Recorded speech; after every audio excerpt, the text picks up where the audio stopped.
Hello everyone. So welcome to our new series जिसमें हम JEE mains के 2024 के जनवरी अटैम्प्ट के जितने भी PYQs आए हैं टॉपिक वाइज उनको एक एक करके करेंगे डिस्कस।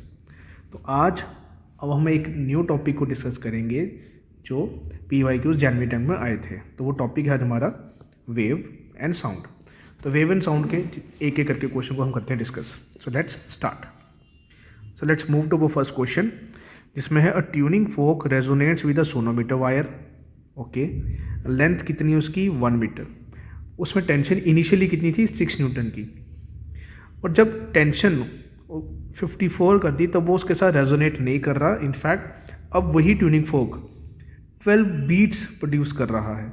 बीट्स का मतलब हो गया उनकी फ्रीक्वेंसी में डिफरेंस आ चुका है। तो आपने बताना है ट्यूनिंग फोक की एक्चुअल फ्रीक्वेंसी क्या थी। तो हमें इतना बेसिक आइडिया लग ही गया कि ट्यूनिंग फोक की जो फ्रीक्वेंसी थी that must be like this. हाँ, तो फ्रीक्वेंसी आपकी ट्यूनिंग फोक की और उस रस्सी की इनिशियली सेम रही होगी कितनी, V divided by 2 time L, क्योंकि आपकी जो सोनोमीटर वायर है वो बोथ हैंड फिक्स के तरीके से हम ट्रीट करते हो। तो this will be the were answer V/2L। लेकिन इनिशियली जो वेलोसिटी है वो कहीं ना कहीं टेंशन पे डिपेंड तो करती है, तो वो कितनी आ जाएगी √T/μ। ये है आपकी वेलोसिटी का फॉर्मूला इनिशियली, और यही ट्यूनिंग फोक की फ्रीक्वेंसी भी रही होगी। अब जैसे ही आपने टेंशन चेंज कर दी फ्रीक्वेंसी आपकी चेंज हो जाएगी। अब फ्रीक्वेंसी आपकी हो जाएगी फ्यूचर में 54/μ to 1/2L। ये फ्रीक्वेंसी न्यू वाली। अब ट्यूनिंग फोक की फ्रीक्वेंसी और न्यू रस्सी की फ्रीक्वेंसी में अंतर है, और यही अंतर जो आएगा वो बीट्स प्रोड्यूस करेगा, और टेंशन बीट्स आपकी कितनी आएंगी 12। तो F2 - F1 की वैल्यू हमारी हो जाएगी 12।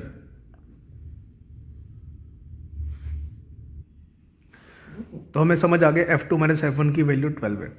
अब अगर आप ध्यान से देखो 54 और 6 में अगर मैं 9 कॉमन ले लूँ तो आई will say F2 is basically 3 times F1 minus F1 is equal to 12।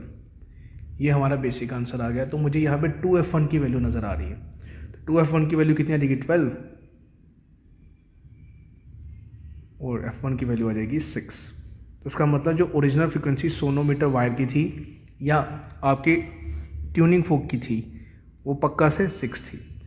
तो मेन स्टेप जो इसमें है वो ये जानने लायक है कि मैंने ये डेवलप कैसे किया।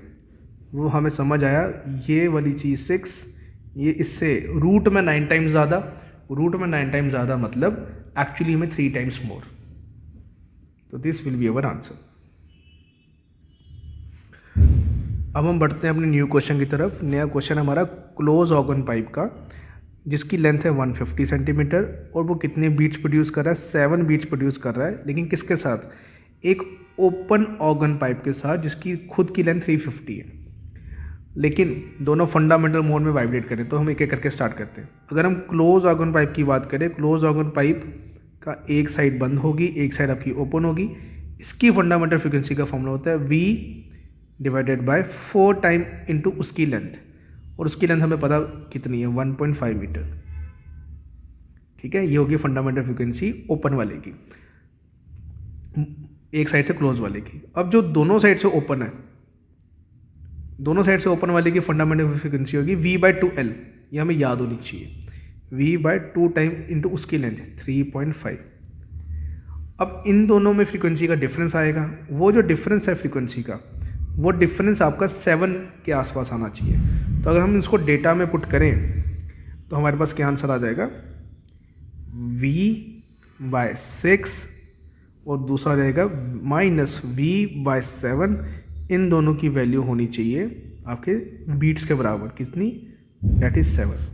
तो आफ्टर सॉल्विंग हमें आइडिया लग जाएगा कितना आएगा। ये हो जाएगा 42 इंटू 7 के आसपास। तो इसको सॉल्व करेंगे, V/6 minus V/7 will be V/42 should be equal to 7। तो यहाँ हमारे पास V की वैल्यू आ जाएगी। तो V की वैल्यू कितनी आ रही है 4294 मीटर पर सेकेंड। तो this will be our answer. So बात करेंगे क्वेश्चन नंबर थर्ड की। तो क्वेश्चन नंबर थर्ड पढ़ते हैं। In a closed organ pipe the fundamental frequency was 30 hertz. Okay, अब इसी पाइप में आपने पानी डाल दिया, तो पानी डालने से जो फंडामेंटल फ्रिक्वेंसी है वो अब 110 हो चुकी है।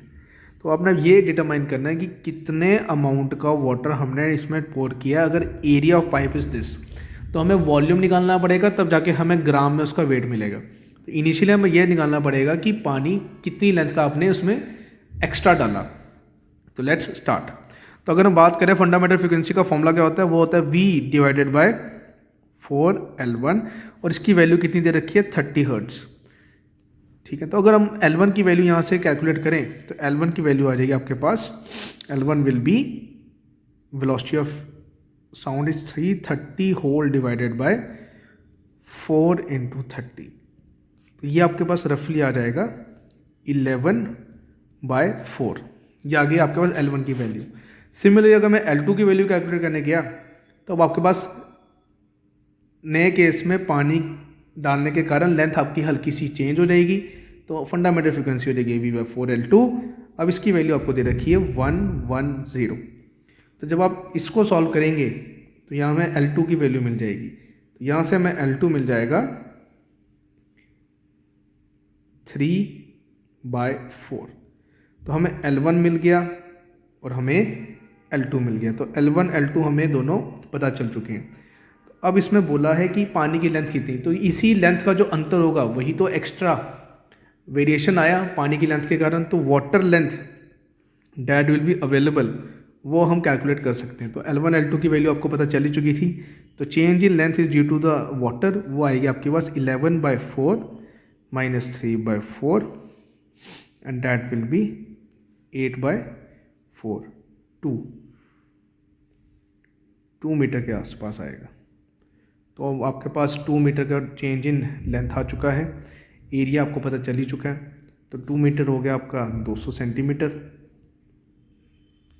तो ये पता है, एरिया आपको पता है, एरिया आपका होगा 2 सेंटीमीटर स्क्वायर। तो what is the volume, volume हो जाएगा आपका 400 सेंटीमीटर क्यूब। तो इतने वॉल्यूम का पानी आपने यूज़ किया। तो अगर आपको वॉल्यूम मिल चुका है तो आप उसका ग्राम में वज़न भी निकाल सकते हो। और हम सबको पता है 1 सेंटीमीटर क्यूब का वज़न होता है 1 ग्राम पानी में। तो इसका मास हो जाएगा 400 ग्राम। तो इतने ग्राम का वाटर आपने इसमें पोर किया था। अब हम बात करेंगे क्वेश्चन नंबर 4 के बारे में। तो क्वेश्चन नंबर 4 है, a point source is there जिसकी पार हमें दे रखी है 16 × 10⁻⁸। हमें निकालना है इंटेंसिटी का रेशियो 2 पॉइंट पर जिनकी दूरी है 2 मीटर और 4 मीटर फ्रॉम द ओरिजिन। तो हमें ये पता होना चाहिए इंटेंसिटीज़ जो है बेसिकली पार अपॉन एरिया होती है, और also intensity is inversely proportion to distance का square. For point sources intensity is inversely proportion to distance का स्क्वायर। तो अगर आप ये यूज़ करें तो आपको इंटेंसिटी का रेशियो मिल जाएगा। तो हमें इंटेंसिटी का रेशियो क्या मिल जाएगा, तो I1/I2 should be equal to distance दूसरे वाले का और पहले वाले के डिस्टेंस का स्क्वायर और दूसरे वाले डिस्टेंस का स्क्वायर का रेशियो। तो ये इवेंचुअली आपके पास आ जाएगा 4। तो आपके पास रेशियो आ जाएगा 4। हम बात करते हैं क्वेश्चन नंबर 5 की। क्वेश्चन नंबर 5 में, a fundamental frequency of close organ pipe is equal to the first overtone frequency of open organ pipe. पहले हम बात करते हैं क्लोज ऑर्गन पाइप का क्या इशू होता है। क्लोज ऑर्गन पाइप में उसकी एक साइड आपकी ऑब्वियसली बंद होगी। उसकी फंडामेंटल फ्रिक्वेंसी का फॉर्मूला होता है V/4L। और अगर हम बात करें ओपन ऑर्गन पाइप की, ओपन ऑर्गन पाइप की फंडामेंटल फ्रिक्वेंसी का फॉर्मूला वो होता है V/2L। लेकिन हमें फंडामेंटल मैच ही नहीं कराना, हमें मैच कराना है फर्स्ट ओवरटोन। तो याद रखिए जो फर्स्ट ओवरटोन होगा उसमें एक नोड आपका एक्स्ट्रा आएगा। तो आपकी जो शेप बनेगी वो अब ऐसे बनेगी। एंड दिस लूप, यहाँ पे 2 लूप्स बन रही हैं। तो यहाँ पे अगर आप ध्यान दो, ये आपका एक ओवरटोन हो गया, या इसको हम बोल सकते हैं आपका सेकंड हार्मोनिक। सेकंड हार्मोनिक क्योंकि इसमें 2 लूप्स बन गई हैं। या इसको हम बोल सकते हैं फर्स्ट ओवरटोन। तो उसको याद करने का बेस्ट तरीका है आप कितने नोड एक्स्ट्रा लगा रहे हो, कितने नोड आपने एक्स्ट्रा लगाए, वो ओवरटोन की कैलकुलेशन है। तो सेकंड हार्मोनिक ये बता रहा है कि आप फंडामेंटल से कितने टाइम ज़्यादा, तो फंडामेंटल से 2 गुना ज़्यादा। तो फिलहाल जो फ्रीक्वेंसी अभी है उसको मैं एफ डैश बोल देता हूँ, वो हो जाएगी 2 टाइम्स ऑफ V/2L। और वो ये कहना चाहते हैं इस वाले का फर्स्ट ओवरटोन जो कि सेकंड हार्मोनिक है, ये बराबर है क्लोज वाले के फंडामेंटल फ्रीक्वेंसी से V/4L। और उसने बोला है ओपन पाइप जो है उसकी लेंथ 60 लेनी है, तो क्लोज पाइप की लेंथ क्या लेनी है, मान लो ये है क्लोज की लेंथ, ये हमें L डैश निकालनी है, इसको L1 बोल देता हूँ और इसको L2 बोल देता हूँ। और L2 आपको पता है, L2 की वैल्यू कितनी है क्वेश्चन में, लेट इट बी 60। तो ये सारा डेटा आपको पता है, इसको यूज़ करेंगे तो हमें कैलकुलेशन में आसानी हो जाएगी। तो आफ्टर कैलकुलेटिंग V कैंसिल हो गया, 2 कैंसिल हो गया, तो 4L1 की वैल्यू आपके पास आ जाएगी 60। तो L1 की वैल्यू आपके पास आनी चाहिए 15 सेंटीमीटर। तो इसका मतलब जो क्लोज पाइप है वो 15 सेंटीमीटर की होगी, तो जाके इसका ओवरटोन उससे मैच हो जाएगा। तो आंसर आएगा 15 सेंटीमीटर। तो इसमें कंसेप्ट क्या है, कंसेप्ट है फर्स्ट ओवरटोन का मतलब क्या। तो अगर आप याद करना चाहो तो फर्स्ट ओवरटोन का मतलब आपने एक नोड एक्स्ट्रा ऐड कर लिया होगा अपनी वेवलेंथ वाली डायग्राम में। चलिए हम बात करेंगे क्वेश्चन नंबर 6 की।